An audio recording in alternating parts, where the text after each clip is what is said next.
Come on, palakpakan natin si Lord. Mas malakas pa. Come on! Amen. And malaya po kayo makaupo.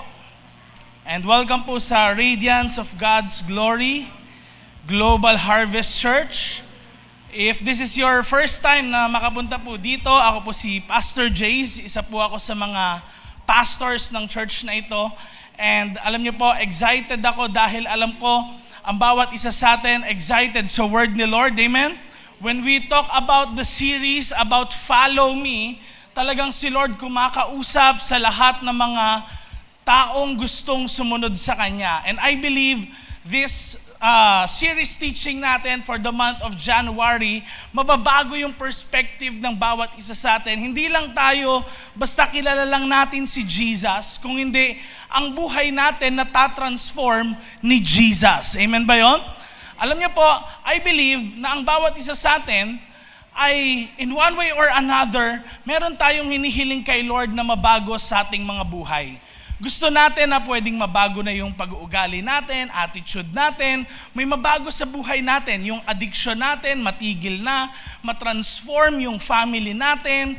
But hindi mangyayari yun kung hindi natin nahayaan si Jesus na mag-transform ng ating mga buhay. And He says sa mga gustong sumunod sa Kanya, ano nga po yun? Follow me. Sabihin mo nga, follow me. Again, one more time, yung may conviction, follow me. Sa Tagalog, sundan mo ako. Now, alam niyo po, itong follow me na ito, ang gusto natin mangyari is, kung nababasa natin sa Bible, na napakarami pong mga taong gustong sumunod kay Jesus, gustong makinig sa Kanya. Dahil bukod po sa siya ay karpentero, actually si Jesus din po ay isang rabbi or nagtuturo ng salita ng Diyos.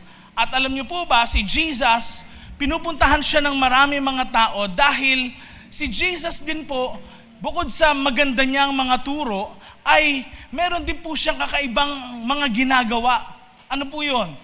Nagpapagaling siya ng may sakit, bumubuhay ng mga patay. Si Jesus nagpapakain. Sino ditong gusto nyo kainan madalas? Pag sinabing, ay, punta tayo doon, may kainan, pupunta ka, di ba? Madalas ganon. At alam nyo po, ganon yung mga tao nung unang panahon, parang after lang sila sa benefit nila kay Jesus. Hindi natatransform ni Jesus, hindi kasi nila hinahayaan si Jesus mag-transform ng kanilang buhay. Ang gusto natin, kaya tayo may series na to, matransform ni Lord ang buhay mo. Amen? All for His glory. Palakpakan natin one more time si Jesus. At meron po akong kwento sa inyo. Next slide please. Ito po ay kwento na nalaman ko. Tago natin yung lalaki sa pangalang Mark. No? Si Mark po ay kinamayan ng kanyang boss. Dahil sabi niya, Mark, ang tagal mo na dito sa kumpanya. Ilang taon ka na. Talagang nakita ko, ito na yung time para sa buhay mo. Ang sabi ng boss niya, may good news ako sa'yo. Mapopromote ka na. Ito yung promotion na hinihintay mo. Pero, ang sabi ng boss niya kay Mark, pero kailangan ganito. Kailangan mong mag-prepare. Mag-masteral ka ngayong taon na ito. Then, umating ka ng mga seminars na kailangan mo. Mga kailangan na trainings, yan, sa loob ng isang taon, kailangan meron kang gawin. So, kinamayan niyang ganun yung boss niya, tuwang-tuwa siya, dahil sa wakas mapopromote siya. Pero, sa totoo lang, sa loob-loob ng puso ni Mark, alam niyo po ba, na iniisip niya, teka, bakit kailangan ko pa ng mga bagay na yun? Ang tagal-tagal ko na nga eh. Master ko na lahat ng mga nandito na trabaho. Kung ano-anong binibigay nila sa akin, kayang-kaya kong gawin. Bakit ko pa kailangan sundan yung sinasabi ng boss ko? Sa madaling salita, after 1 year, alam niyo po, hindi na-promote si Mark, yun pa rin yung posisyon niya, yung salary niya, at meron na lang pong ibang kinuha sa posisyon na dapat ay kay Mark. Hindi dahil sa mas magaling yung kinuha kay Mark, kung hindi, madalas, parang tayo si Mark. Ano po yun? Ayaw kasi natin nung process na binibigay sa atin ni Lord para sa ganon magkaroon ng pagbabago ang ating buhay, mag-improve tayo. Ayaw natin nung proseso. Kung kaya, next slide, alam niyo po, sometimes gusto natin nung pagkakatawag ng Diyos sa atin. Pag sinabing ipopromote ka ni Lord, pwedeng ikaw ay gagamitin ni Lord sa mga tao, pwedeng amen ka dyan. Nung sinabi ko kayo na ipopromote, sino dito nag-amen? Come on, di ba? Sino ba namang ayaw ng promotion? Amen? Lahat tayo gusto nun. Pero ito ayaw naman natin yung proseso patungo sa pagkatawag ng Diyos. And actually, ito yung meron na pinagdadaanan ang lahat ng mga Christians. Sa buhay natin, mga kapatid, walang shortcut. Sabi mo nga sa katabi mo, walang shortcut. Meron talagang start ng journey at bago matapos, next slide please, meron tinatawag sa gitna na process. At ito yung madalas ayaw natin. We want that instant finish, di ba? Gusto natin mabilis agad. Gusto natin, kung may pasok ka, Monday pa lang, sabi mo, gusto ko Friday na. Tama ba? O kaya matapos na sana ang linggon to agad-agad. But this is the crucial part sa buhay ng bawat isa sa atin. May tinatawag, mga kapatid, na process. Kaya ito yung topic natin ngayong araw na ito, the process. Come on. Say it with me, the process. Yan. Now, ang process na ito, particularly sa Bible, titignan natin yung process kung paano ba naging mga followers lang nung una, yung mga disciples na ni Jesus. Bago sila maging fishers of men, sila po ay fishermen. Mangingisda. Ano? At pag-uusapan natin ang Book of Luke, chapter 5, verses 1 to 11. Kung paano tinawag ni Lord sina Simon Peter, tinawag ni Lord sina James tsaka si John, makikita natin sa chapter na ito. At ano pong sabi? Sabay-sabay nga natin basahin. 1, 2, 3, go. Isang araw, nakatayo si Jesus sa tabi ng Lake Gennesaret. Nagsisiksikan ang marami tao papalapit sa kanya at gustong makinig sa salita ng Diyos. May nakita si Jesus na 2 bangka sa tabi ng lake. Iniwan na ng mangingisda ang mga bangka at hinugasan ang mga lambat nila. Next slide po tayo. Sumakay si Jesus sa isa sa mga bangka, yung bangka ni Simon, at sinabi niya, ilayo mo ng konti ang bangka sa pampang. Tapos, umupo siya sa bangka at tinuruan ang mga tao. After magturo, sinabi ni Jesus kay Simon, dalhin mo ang bangka sa malalim na parte ng lake, tapos ihulog nyo ang mga lambat nyo para makahuli ng isda. Verse 5, sabay-sabay natin basahin. 1, 2, 3, go. Sumagot si Simon, Master, magdamag po kaming nagtrabaho, pero wala kaming nahuli.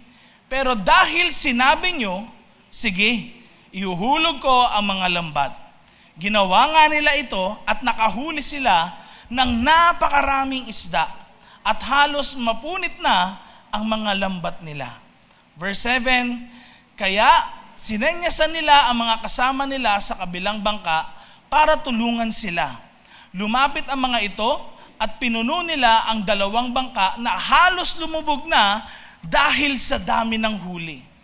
Nang makita ni Simon Peter ang nangyari, lumuhod siya sa harap ni Jesus at sinabi, lumayo kayo sa akin, Panginoon, makasalanan po ako. Verse 9, namangha si Simon at ang mga kasama niya sa dami ng nahuli nilang isda. Ganon din ang mga kasosyo ni Simon, sina James at John, mga anak ni Zebedee. Sinabi ni Jesus kay Simon, huwag kang matakot. Simula ngayon, mga tao na ang huhulihin mo. Nang madala nila ang mga bangka sa pangpang, iniwan nila ang lahat at sumunod kay Jesus. Tignan natin po ang story na ito na binasa natin. Alam niyo po, ito ay merong proseso sa buhay ng bawat isang gusto talaga na sumunod kay Lord. Hindi po madali dahil sa una po talaga ng process, next slide, madalas po nagsisimula sa frustration ang process. Naulit ko po, ang process madalas, hindi yan yung tagumpay ka na kagad, no? Climax ka na kagad. Kung hindi, actually, nagsisimula ang napakaraming frustration, napakaraming problema sa buhay ng mga tao. Alam niyo po, kahit mga artista o kaya mga TV personalities na kilala natin, tulad na lang ni Manny Pacquiao. Alam niyo naman yun, di ba, yung story niya, na meron siyang naging kabit, tapos kaya nga sikat na ngayon, sino yun? Si Eman, ano pangalan niya? Eman Bacosa, tama ba? Tama, no? So, alam niyo po, alam ni Pacquiao, yun na yun yung buhay niya. Alam din ng pamilya niya. Alam ng mga taong nakapaligid sa kanya. Pero one day, ang sabi niya, kahit meron siya ng lahat ng yaman, na-realize niya na parang kulang ang kanyang buhay.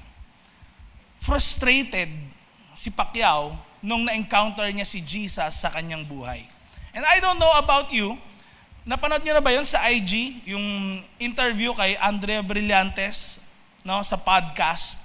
Sabi nung isang podcaster, may nakakita na daw sa'yo, uma-attend ka daw ng church. Sabing ganun. Siyempre maraming nagsasabi, sabi ni Andrea, nag-church ka pa naman, tas ganyan ugali mo. Hindi daw nila nare-realize na kaya sila nag-church dahil marami silang problema, hinanap na nila lahat, pero wala silang nakita na makapag-fulfill ng pangailangan nila. And kaya tayo nag-church, mga kapatid, let me remind you of this. Kaya tayo nag-church, hindi dahil sa perfecto na ang bawat isa sa atin. Hindi. Hindi dahil sa matuwid na tayo lahat. Hindi dahil sa wala tayo nagagawang kasalanan. Pero nag-church tayo because kailangan natin, sino? Si Jesus. And the same way, mga kapatid, si Peter, next slide, si Peter po ay pagod na. Disappointed. Naglilinis na siya ng walang huli kahit isang isda. Tignan niyo po sabi niya sa verse 5 ng binasa natin kanina, Master, tignan niyo, sabay-sabay natin basahin, magdamag po kaming nagtrabaho pero wala kaming nahuli. Aba, kahit isang isda, wala silang nahuli. Alam niyo po, sa isang fisherman, parang makikita mo na pride niya yun or masasabi talagang expert siya sa trabaho niya kapag meron siyang huling isda. Di ba? Masasabi mo ba ang isang fisherman kung hindi siya makahuli ng isda na fisherman siya? Hindi, di ba? Paano ang bumbero? Masasabi mo bang bumbero talaga siya kung hindi siya marunong pumatay ng apoy? Kahit 3 araw na meron pa ring apoy, hindi niya mapatay-patay. Imagine niyo na lang ang buhay ni Peter, mga kapatid. Si Peter, meron siyang expertise sa larangan nito dahil siya ay fisherman. Siya ay mangingisda. Alam niya yung pasikot-sikot ng dagat. Alam niya kung ano yung tamang oras. Pero wala siyang nahuli kahit isa. Parang ganito yan, kung ikaw ay sales agent, wala kang benta kahit isa. No? Pero alam niyo po, kung inaakala natin minsan sa frustration natin, parang malayo ang Diyos sa bawat isa sa atin, nagkakamali po tayo. Next slide. Kapag frustrated pala tayo, madalas, yun yung akala natin. Pero yung frustration, pwede pala nagsasabi na may nire-ready si Lord na gagawin niya sa buhay mo. Amen? Kasi si Pedro po, oo nga, frustrated siya, maghapon siyang nanghuli, pero wala siyang nahuli kahit isa. Wala. parang feeling niya worthless ang kanyang buhay. Wala siyang kwenta. Pero dito nakita natin, sometimes yung frustration ginagamit ni Lord para iset yung stage na hindi sa sarili mong kaya yung bagay na kailangan mo. Hindi sa sarili mong ability yung mga bagay na gusto kong gawin sa buhay mo. Magagawa mo ito hindi sa kapangyarihan mo, kundi sa kapangyarihan ko. Kaya tignan nyo po sometimes, ewan ko kung sino sa inyo dito yung matagal na kayong nag-church, nag-serve sa church, o kaya you are serving people, yung bang nag-aalaga ka ng mga tao, nagko-connect group ka, next slide, pero nakikita mo parang walang bunga. Sino sa inyo yung nakaka-feel ng ganun? Parang kahit ano lang din prayer mo. Next slide. Kahit anong prayer mo, parang hindi naman nagkakaroon ng answer. Laging may delay si Lord. Sino sa inyo mga naka-experience ng ganun, di ba?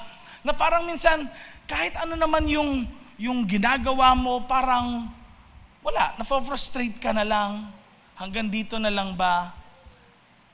Ayaw mo na dahil, next slide, sometimes sinusunod mo naman si Lord pero wala ka nakikitang resulta sa buhay mo. Alam niyo po, ito yung buhay ni Peter bago gumawa ng miracle si God sa kanyang buhay. And in our lives as a follower of Jesus Christ, kapag sinabi ni Jesus na follow me, alam niyo po, hindi ibig sabihin nun ay hindi o malayo ang Diyos sa bawat isa sa atin.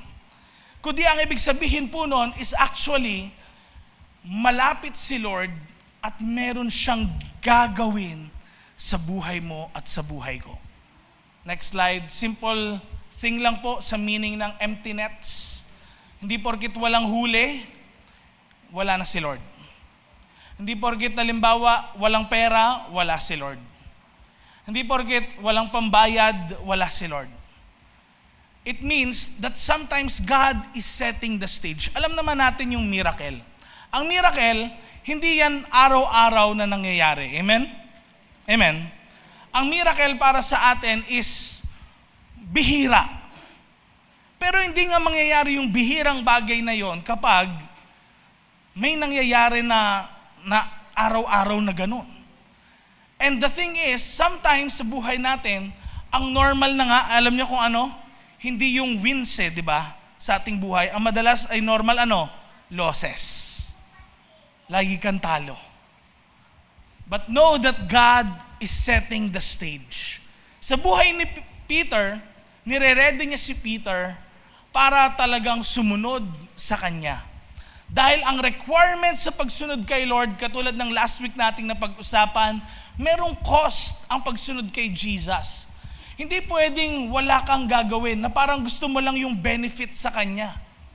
Ang cost sa pagsunod kay Jesus, next slide, may process yan na kailangan ng full obedience. Sabihin mo nga, full obedience. Na talagang susunod ka sa Kanya kahit hindi mo pa naiintindihan ang lahat ng mga bagay.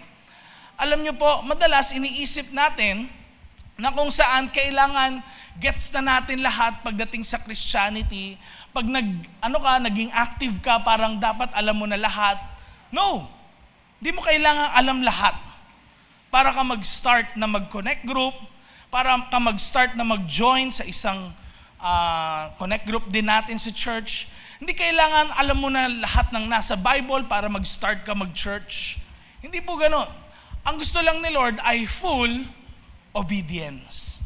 Tandaan nyo, full obedience. Say it with me one more time, full obedience. Now, bakit full obedience? Tandaan nyo po, si Jesus, at this time, ang expertise niya, siya ay rabbi, siya rin ay carpenter, hindi niya expertise yung panghuhuli ng isda. Hindi niya pang expertise yun.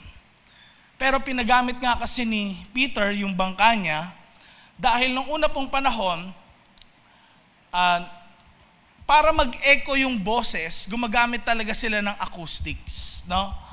Yung pampang, kapag nagsalita toward sa pangpang, nag-e-echo yung boses.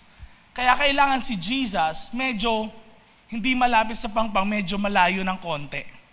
Nagigets po natin? Okay? And next slide, tingnan niyo po, after magturo ni Jesus, sinabi ni Jesus kay Simon, tingnan niyo po, dalhin mo ang bangka sa malalim na parte ng lake. Tapos ihulog nyo ang mga lambat nyo para makahuli ng mga isda. Remember, si Jesus, hindi siya fisherman. Si Jesus, siya ay rabbi, siya ay carpenter. Pero alam natin, na kapag may kailangan tayo, lalapit tayo dun sa expertise nila yung bagay na yon. I'm sure any one of you, kapag kailangan nyo ng gamot, may sakit kayo lalapit? Kay doktor. Amen? Yun talaga tayo. But this time, ang issue kay Peter, hindi yung sa galing niya. Ang issue kay Peter is, marunong siya, pero hindi niya alam kaninong voice, kaninong boses yung susundan niya sa kanyang buong buhay. Expert ka, pero masyado naging tiwala yung sarili mo sa'yo lang. Nawala na yung tiwala mo kay Lord. And this time, Peter was reminded to trust God. Biruin nyo, kapag isa ka palang fisherman, kabaligtaran ng sinabi ni Jesus yung dapat mong gawin. Nanguhuli ng isda ang mga fishermen, saan? Sa mabababaw na part ng lake. Bakit? Kasi madaling hulihin. Kapag binato yung net, madali ring ding kunin. Di ba? Pero hindi yan yung kaugalian ni na Peter. Pero yan yung sinabi ni Jesus na gawin nila. Ihulog yung net sa malalim na part ng lake. And next slide, ano ba tong utos ni Jesus?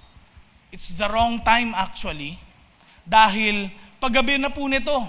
Tandaan niyo yung sabi ni Peter kay Jesus, maghapon na po kaming nang huli ng isda pero wala kaming nahuli kahit isa. It's the wrong time. Kasi alam natin kapag umaga, nag-evaporate yung tubig. Di ba? Sabihin, mas bumababa yung tubig, mas madaling makahuli. Pero ito, paggabi na, tumataas yung tubig. It's the wrong time. It's the wrong place at the wrong condition. Pero, ito yung tama. Tignan niya, it's the right voice. Dahil ang nag-utos sa kanya, hindi tao lang, kung hindi ang Diyos mismo. Now, tignan niyo po, next slide. Sumagot si Simon, verse 5. Anong sabi niya? Sabay-sabay natin basahin. Master, magdamag po kaming nagtrabaho pero wala kaming nahuli.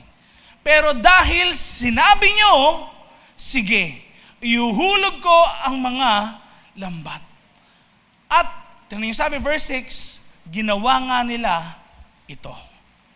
Any one of you, yung tinry mo na ng tinry yung isang bagay, wala nangyari, then nung may nagsabi sa'yo, try mo ulit, ganito naman, ayoko na, nagawa ko na lahat yan eh. Di ba? Yung bang, wala na, pagod ka na. Kung meron mang mangyayaring kakaiba, sa next time na lang. Pero, for Jesus, ang gusto niya ay full obedience. If you want to be a disciple of Jesus, isa pala to sa kailangan, ano po yun? Full obedience. Bakit? Ang pagsunod po kay Lord, isa lang ang sinisignify nun. Isa lang yung ibig sabihin nun. You 100% completely trust Him. Alam niyo po yung pagtitiwala nga, sa totoo lang, mahirap talagang gawin yon. Pero faith, or yung pagtitiwala, yan yung kailangan sa kaharian ng Diyos. Magtiwala tayo hindi sa tao, hindi lang sa sarili natin, hindi sa mga members ng family natin, pero magtiwala tayo sa Diyos. Now, why is this important? Next slide. Because faith is not obeying when it makes sense. Faith, mga kapatid, is obeying when God's word outweighs your experience. Susundan mo si Lord kahit na ang dami mong experiences regarding sa isang bagay na yan. Pwedeng hindi magaganda, pwedeng may mga prior knowledge ka na dyan, pero susundin mo pa rin dahil inutos niya. And you know what? Mga kapatid, hindi mo kailangan alam lahat sa pagiging Christian. Kailangan mo magtiwala ka kay Lord. The thing is, ito yung malaking problema. Ito yung reality. Mas malaki yung kawalan kapag hindi natin tinanggap si Jesus, pag hindi natin pinagkatiwalaan si Jesus sa ating buhay. Ito yung reality. Kung totoo ang atheism, okay kung totoo yung atheism na wala talagang Diyos, at pag tayo lahat namatay, bula lang, then okay lang. Walang nawala sa'yo. Di ka mapapahamak, wala ring blessing sa buhay mo. Kung totoo yung sinasabi nilang marere-incarnate ka, edi gawa ka na lang din on another life, pagbutihin mo na lang. Pero ito, take note, kapatid, tingin kayo lahat sa akin, nakakatakot kapag totoo yung Christianity. Bakit? Ito yung nakakatakot. Ang Diyos natin, Diyos siya na mahal ka at ako. Lahat tayo mahal ni Lord. Regardless kung ano pa yung past mo, kasalanan mo. Pero mahal ka niya na ganito. Ayaw kanyang mapahamak. Sino sa inyo dito yung alam mong kung kapatid mo mapapahamak na sa kanyang buhay, sa ginagawa niya, hindi mo ba siya sasabihin na huwag mo nang ituloy yan? Ganon yung klaseng pagmamahal ni God sa atin. And the thing is, hindi lang si God, Diyos ng pag-ibig, alam niyo po ba, si God din ay righteous judge.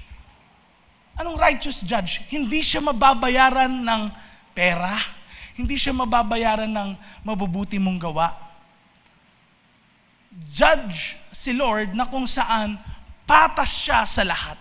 Paanong patas? Pag gumawa ka ng kasalanan, merong kapalit yon, may kabayaran. Nakuha ho natin? Dahil ganito, kung si God, Diyos lang ng pag-ibig, at puro pagpapatawad lang, tignan nyo ang isang tao pala, pwede niya nang enjoy, magkasala na lang ako, pumatay ako, mang-rape ako, lahat gawin ko. Dahil bakit? Papatawarin din ako.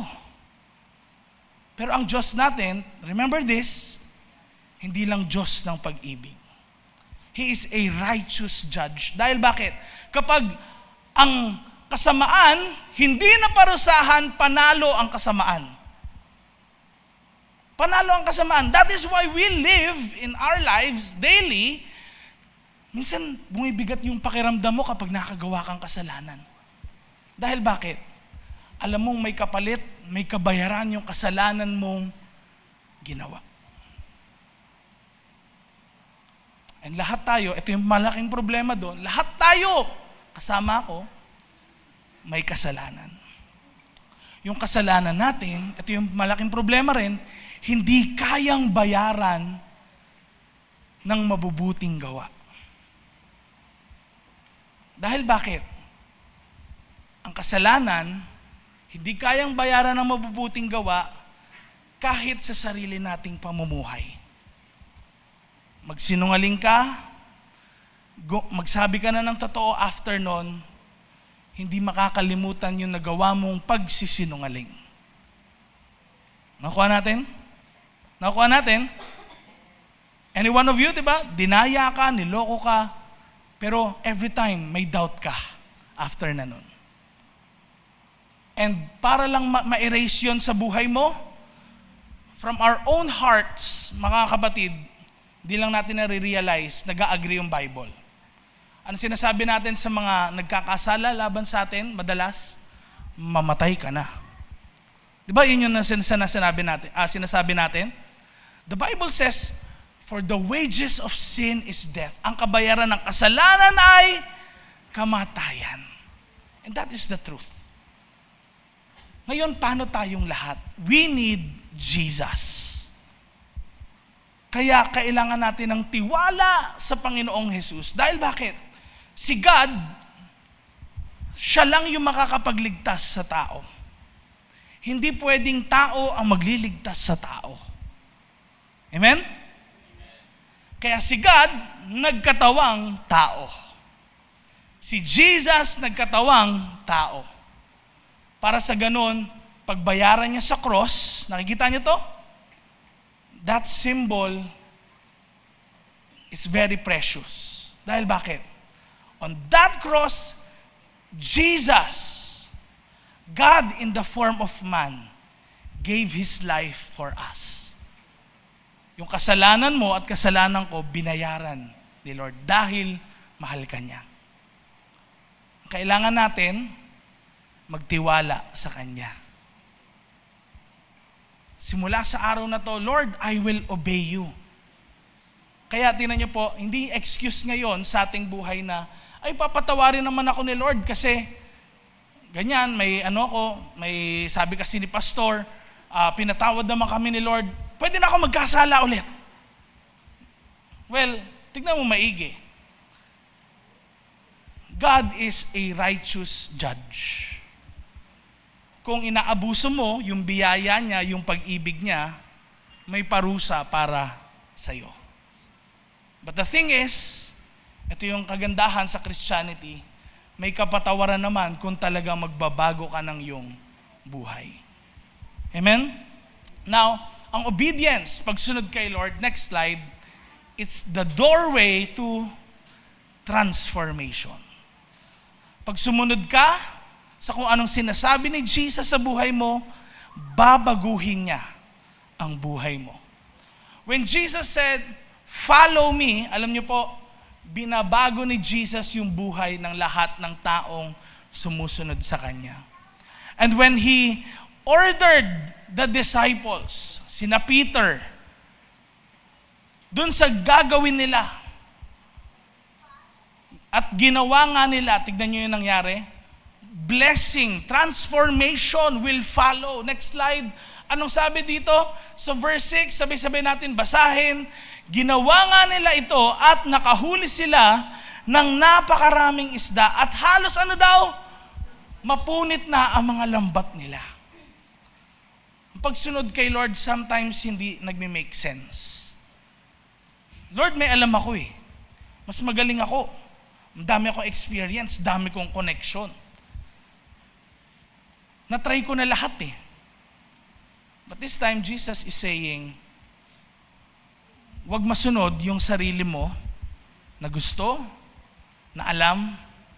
How about itry mo naman yung sinasabi ko na gusto ko at alam ko para sa'yo.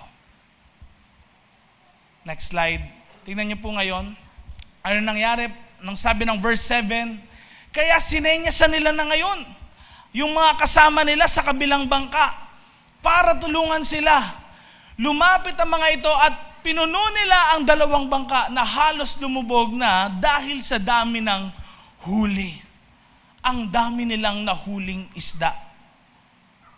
Nasa malalim nga na part yung mga isda pero hindi dun sa ilalim na ilalim, medyo mababaw lang pala.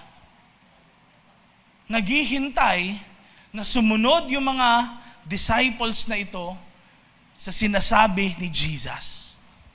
Ito yung kagandahan, mga kapatid. Kung tinry mo na lahat ng bagay na itry mo na, sinasabi mo yon, why not itry mo ngayon si Jesus? Sundan mo siya sa buhay mo. Pero kung sinasabi mong, di ko pa natatry lahat ng bagay, tatry ko ba muna lahat, pastor? Hindi. Kailangan may wisdom ka. Amen? Pag sinabing wisdom, hindi ibig sabihin niya na halimbawa, sinabi na ng isang taong napaso yung kamay niya, na mainit yan, tatry mo rin. Nakuha natin? Kung ikaw ay matalino, matututo ka sa kamalian ng ibang mga tao. Amen. And tingnan nyo yung nangyari. Next, verse 8, nang makita ni Simon Peter yung nangyari. Kasi grabe yung nahuli nila. Aba, tignan niyo yung ginawa niya. Lumuhod siya sa harap ni Jesus. At ano sinabi niya? Lumayo kayo sa akin, Panginoon. Makasalanan po ako. Bakit niya nasabi yung mga bagay na yan? Bakit niya nasabi na makasalanan siya? Kasi na-realize niya, yung buong buhay niya, madalas siya yung nasusunod. Yung galing niya, yung sarili niyang efforts, walang puwang si Jesus sa buhay niya. But this time, nung hinayaan niya si Jesus at hindi nag-work out yung galing niya, yung experiences niya, yung talino niya, doon kumilos si Lord sa buhay niya. It reminded him, next slide, na ang process pala, nagpapakita kung sino talaga ang sinusunod mo. Ito no, yung process ng pagsunod kay Jesus, nagpapakita nito kung sino talaga yung sinusunod mo. Bakit ka ba uma-attend ng church? Bakit ka sumasama sa connect group? Bakit gusto mo yung religion? Bakit gusto mo ng Christianity? May benefit ba sa buhay mo? A person, one time, dahil meron po kaming world religion na subject sa Bible school, sa seminary, di pumunta po kami ng iba't ibang mga religion na mga temples din. Then nagtanong kami sa isa, may isa nagsusunog ng insenso, babae. Tinanong ko po siya, sabi ko, Miss, pwede pong magtanong, konting abala lang po. Yes po, ano po yun? Sabi niya. Sabi ko, kayo po ba talaga ay ganitong relihiyon? Or iba po? Sabi niya, ay hindi, talagang part ako ng Christianity, Christian religion. Sabi niyang ganon. Pero pumupunta ako sa ibang relihiyon na to kasi simula nung umaten ako dito, aba, puro swerte na kaagad yung nararanasan ko. Sabi niyang ganon. Now, tignan natin ang ating mga sarili. Tignan din natin yung nangyayari sa Bible. Ba't nga pala sumusunod yung mga tao kay Jesus? Remember, thousands yung sumusunod kay Jesus. Hindi iilan lang thousands. The Bible records 5,000 yung pinakain ni Jesus, pero hindi pa kasama doon yung mga babae tsaka mga anak, mga bata. Ang record is 15,000 pataas yung sumusunod kay Jesus at that time. Bakit kaya sumusunod sila kay Jesus? Dahil ba talaga sa pagkain? Dahil ba sa miracles ni Jesus? Mapapawaw ka, no? Ang galing niya magsalita. Ang ganda ng sinasabi niya. Susundan ko siya. Or, kaya mo siya sinusundan dahil meron kang relationship sa Kanya. Alam niyo po, ang nangyari sa blessing sa buhay ni Peter, nung marami silang nahuling isda, yung blessing na yon nakapagpalapit palalo sa kanya sa Diyos. Ganon din yung blessing dapat sa ating buhay. Remember this, yung blessing dapat makapagpalapit sa iyo kay Lord, hindi makapagpalayo. Kung may promotion ka, kung na-increasean ka ng sahod, kung umaasenso yung business mo, kung nakapagpatayo ka ng bagong bahay, kung meron kang bagong sasakyan, kung nakapagpakasal ka, kapatid, kung blessing yan, hindi dapat makapagpalayo sa iyo kay Lord. Dapat mas lalo makapagpalapit sa iyo kay Lord. Bakit? Ang tanong sa bawat isa sa atin, simple lang. Next slide. Fina-follow mo ba si Jesus sa kung anong binibigay niya? Or sinusundan mo lang siya sa or nagkakaroon ka lang ng interest sa Kanya dahil, di ba, meron kang benefit sa Kanya. Or talagang sinusundan mo siya dahil kilala mo talaga siya. Meron kang relationship sa kung sino talaga siya sa buhay mo. Ano ba ibig sabihin nun? Tignan mo na lang, ang isang tao na kung saan meron siyang close friend. Bakit niya close itong friend na ito? Lagi kasi siyang nililibre sa labas. Pero pag dumating yung panahon na wala nang panlibre at siya na ngayon nagsasabi na ilibre mo naman ako, pwedeng yung isang tao naman na yon umalis na sa kanya. Kaya lang pala friend dahil ginamit siya. Nitong mga nakaraang month, di ba? May ganon. Kaya lang pala hinahayaang manligaw sa kanya kasi gusto ng hatid sundo. Familiar kayo sa ganon, di ba? Di ba masakit yon? Tama? Remember, ito paano kung tumigil na si Jesus mag-provide sa buhay mo? Susundan mo pa rin ba siya? O hindi? Remember, kapag meron kang personal relationship kahit sa isang tao, kahit wala siyang binibigay sa'yo, kahit wala kang benefit sa kanya, pero dahil may relationship kayo sa isa't isa, baliwala yun. Malapit pa rin kayo. Dahil bakit? May relationship kayo eh. Hindi sa binibigay niya sa'yo, kundi dahil siya kasi ay close friend mo. Sa kung sino siya, hindi sa kung ano yung makukuha mo sa kanya. Sino ba si Jesus sa buhay mo? Isa ba siyang genie na tuwing magpe-pray ka lang, hihingi ka sa kanya? Dun lang siya okay sa'yo? Paano pag di niya binibigay yung gusto mo, ayaw mo na rin sa kanya? Mga kapatid, remember this. Walang papasok sa langit na walang malapit na relasyon sa Diyos. Bakit? Kung meron siyang kaharian, lahat tayo, meron din tayong kanya-kanyang tahanan, I'm sure, hindi kayo magpapapasok ng taong hindi nyo kilala. Tama? Papasukin nyo ba sa kwarto nyo yung talagang wala kayong kakilala sa kanila? Pero kilala ka sa pangalan, pero hindi mo talaga sila kilala. Papasukin mo ba yon? Hindi. Ganun din, kaya sinabi ng Bible that Jesus is the way at no one comes to the Father except through Him. Kasi si Father God, siya yung may-ari ng kalangitan, ng heaven, ng kingdom. Yung anak niya na si Jesus Christ, ganito yan, sa bahay natin, sa mga magulang dito, pag may pinapasok yung anak mo, for sure, agree ka rin. Dahil bakit? Kakilala ng anak mo yun. Amen? Friend ng anak mo. Kung si Jesus ay friend mo, kung si Jesus ay meron kang close relationship sa Kanya, then you will enter heaven.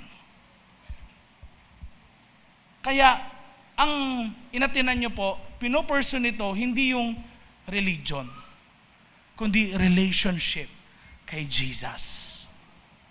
Dahil si God, hindi siya yung, basta i-worship nyo ako, may pakialam din siya sa buhay nyo. May pakialam siya sa buhay natin lahat. Amen? Kaya, fina-follow mo ba si Jesus sa kung anong binibigay niya lang o sa kung sino ba talaga siya? Kasi pwedeng kilala mo siya, pero di ka naman niya kilala. Paano kaya makikilala ni Jesus kung sinusunod mo yung utos niya? Kung sinusunod mo yung sinasabi niya? Kung hindi ka puro hingi, amen? Kung hindi, ikaw rin nagsishare ng buhay mo sa Kanya at kinikilala mo siya through His Word.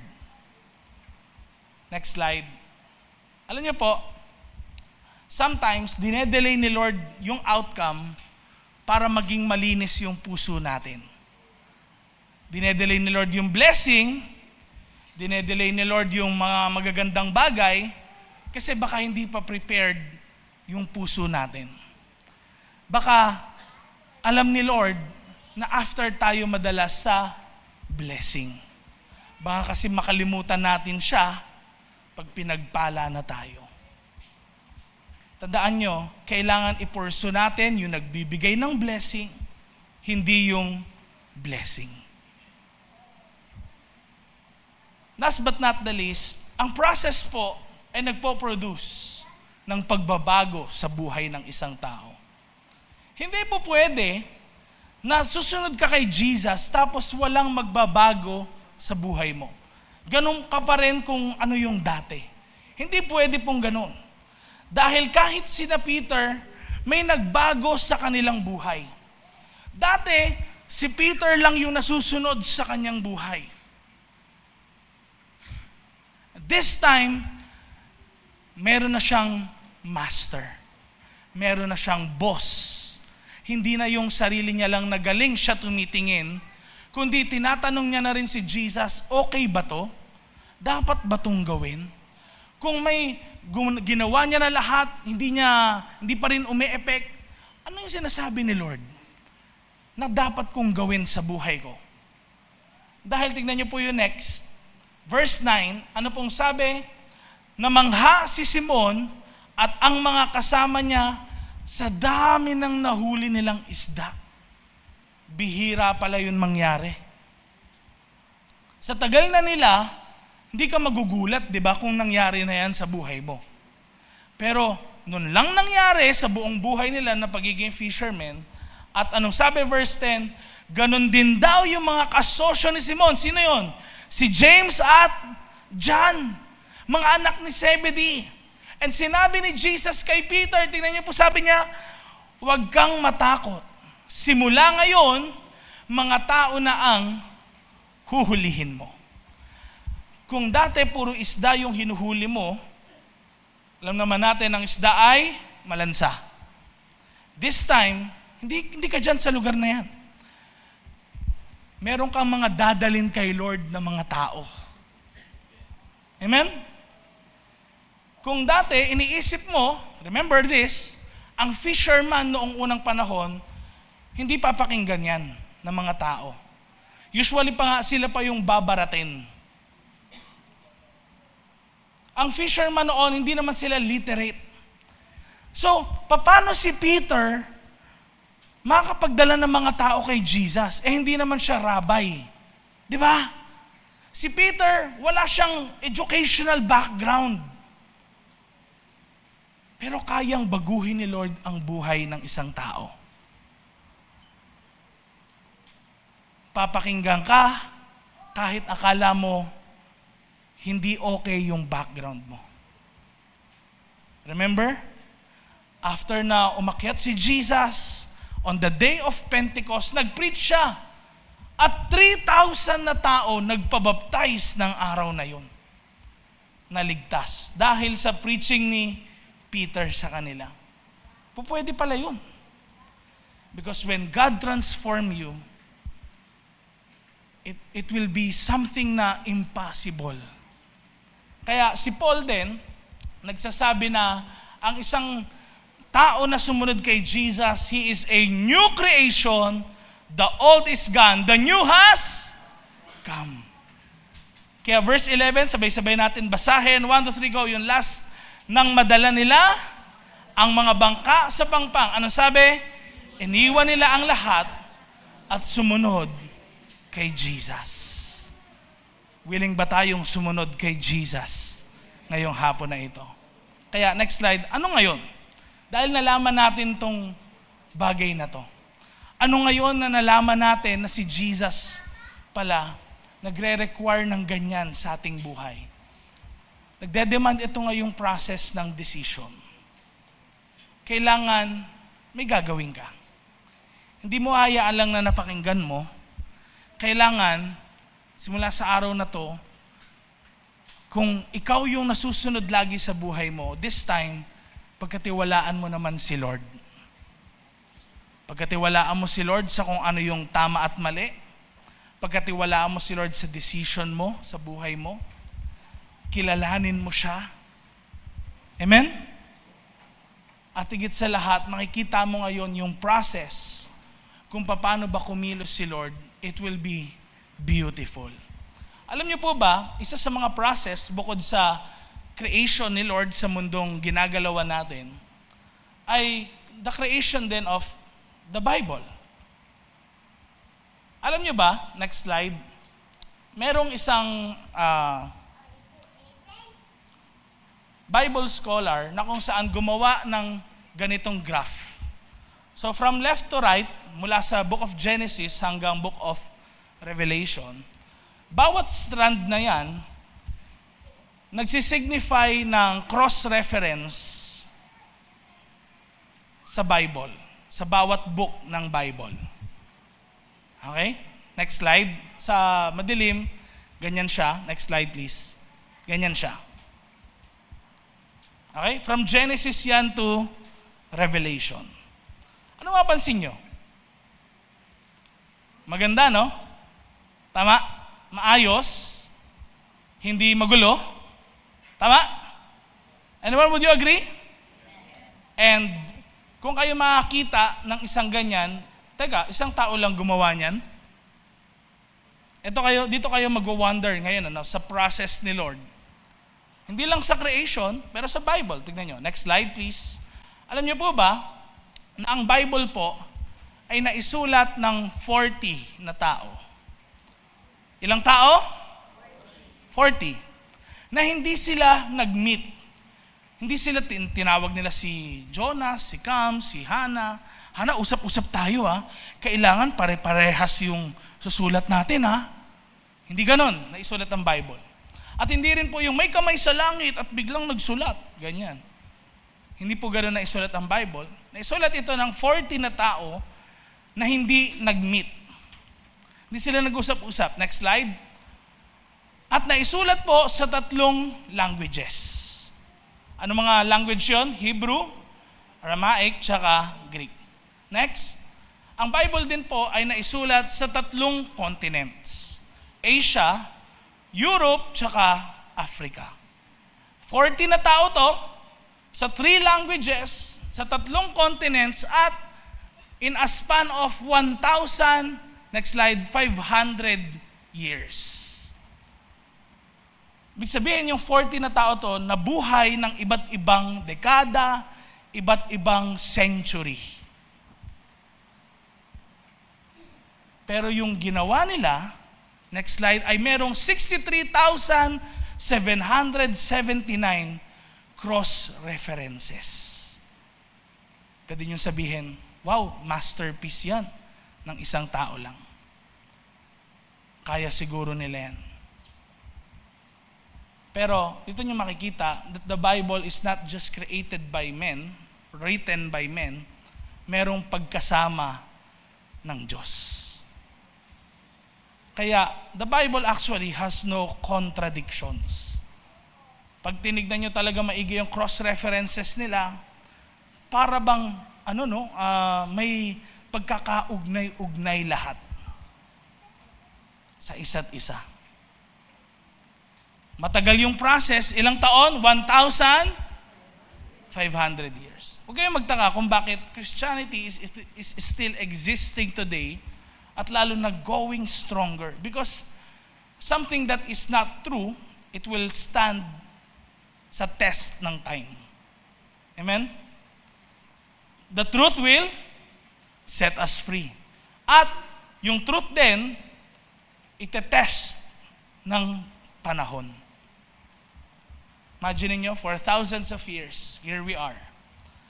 Binabasa natin yung na-create ng 40 na tao na hindi nag-meet, na isulat sa 3 languages, sa 3 continents, written in 1,500 years. Napakaganda pala ng process. Mahirap sa umpisa, pero kapag si Lord kumilos, it will be beautiful. Amen? Kaya anong gagawin natin ngayon? Ito yung closing natin.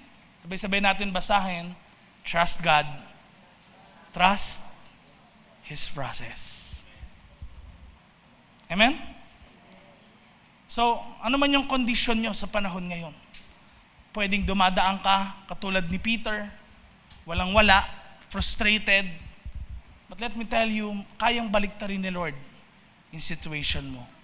Pero, willing ka bang sumunod sa Kanya? Tayo ay manalangin, tayo ay yumuko. I encourage you, kapatid, huwag mong pansinin yung nasa kaliwa at kanan mo, make your own decision starting today. Pagkatiwalaan mo si Lord sa buhay mo. And ina-encourage kita na sumunod sa short prayer na ito ng pagtanggap kay Jesus. Come on, focus mo yung mind mo, yung heart mo kay Jesus ngayon. Sabihin mo, Lord Jesus, simula sa araw na ito, nakikita ko na kailangan kita sa buhay ko. Simula sa araw na ito, baguhin mo po ang puso ko. Tinatanggap kita bilang Panginoon at tagapagligtas ng aking buhay. Simula sa araw na ito, susundan kita. Pagkakatiwalaan kita at mamahalin kita. Tulungan niyo po ako na masunod kita at ganun din makilala kita araw-araw sa aking buhay. In Jesus' name, amen and amen. Alam niyo po, if you pray that prayer wholeheartedly, ang sabi nga ng Bible, nagkakasiyahan sa langit. Bakit? Kasi may isang taong nag-decide na sumunod kay Jesus. Amen? And we believe when it comes, sabihin nila sa iyo, aba, welcome dito sa langit. Dahil bakit? Meron kang relationship kay Jesus. Kilala ka ni Jesus. And you let Jesus control your life. Trust Him. Believe in Him. Sino sa inyo naman dito, merong mga problemang pinagdadaanan ngayon? Pwedeng sa family nyo, sa work ninyo, sa pag-aaral ninyo. Come on, can you just raise up your hand? Let me pray for you. Lord, nakikita niyo po yung may mga iba silang pangailangan ngayong araw na to.